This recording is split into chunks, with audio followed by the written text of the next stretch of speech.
All right, now we're going to do start the lesson for 202. Back at the instructor's iOS station, it's right where we left off. The simulator's ready for the students to participate. You can see, like, just on the VPT, there's a red tab here. It says flight freeze. Either one of them, we can just turn them off. It's not really required right now. So we'll come in to the simulator, cold dark airplane. As an instructor, you want to make sure that it's set up for your lesson.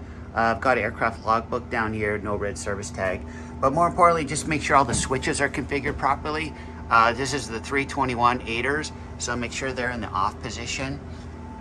Also, you can just check to make sure that your lights are configured properly for their pre-flight. We only have one light up, external power, and the rest of the aircraft's all set up. Park brake is set. All right, so we'll just do the power up, batteries, external power. All right, a little bit different screen, but it shows you got a 40-second self-test is starting. Just a little bit of an overview here. So we've got our logbook. There's several QRHs. There's 3 of them. We've got some Neos, 321 and 320. So we'll just choose the 320s for today. The aircraft has got a back panel here, so it's a good visual for the students to start doing their interior pre-flight. We've got headsets, but we don't need to use those in the 200 lessons. Additionally, our checklists are located in the slots, so first time you get to see those. Now we'll just wait for the flight warning computers to warm up. Nothing for you to do right now, so we'll just leave everything the way it is. We'll talk a little bit about getting the clearances. These devices are set up to use CPDLC, but the 200s don't address CPDLC, but there is a way to send a PDC clearance. All right, here we go. We'll come right into the aircraft.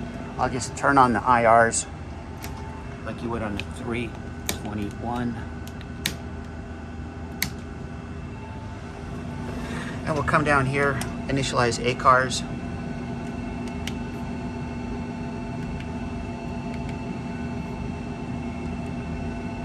Init request, everything's the same.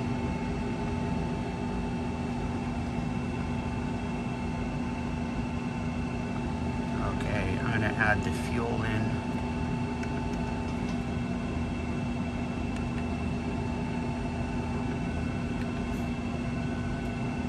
Go to this page.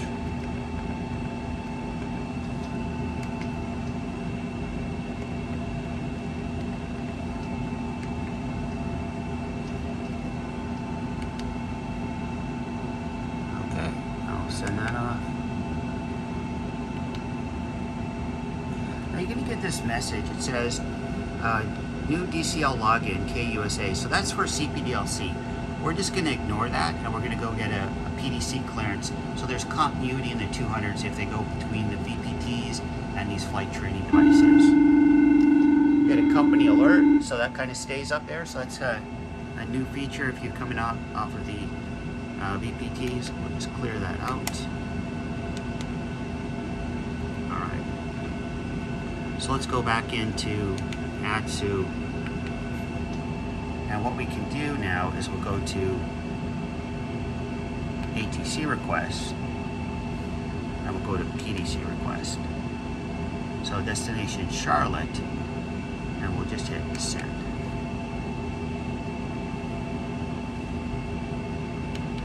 Message. Got our fuel service record. There's our release. We can print out, the printer works. And then what we're going to do here now is we're going to go up to our iOS device. And this is back on, if you look here, the advanced tab. Come up here, comms, data link. That's how we initially set it up. Whoop. Now we're in the 200s, there's 202.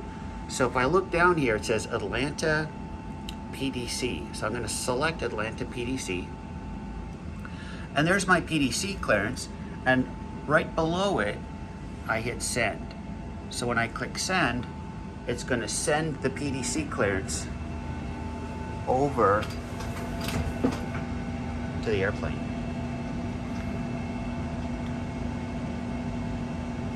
There's a message. It takes like 10 seconds. So there's my message. And now I've got my PDC clearance. I'll hit print.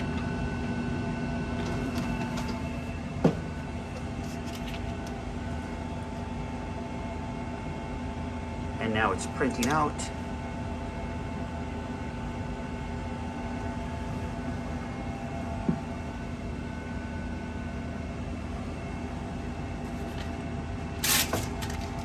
All right, Chris got a PDC clearance, just like the paperwork we originally have.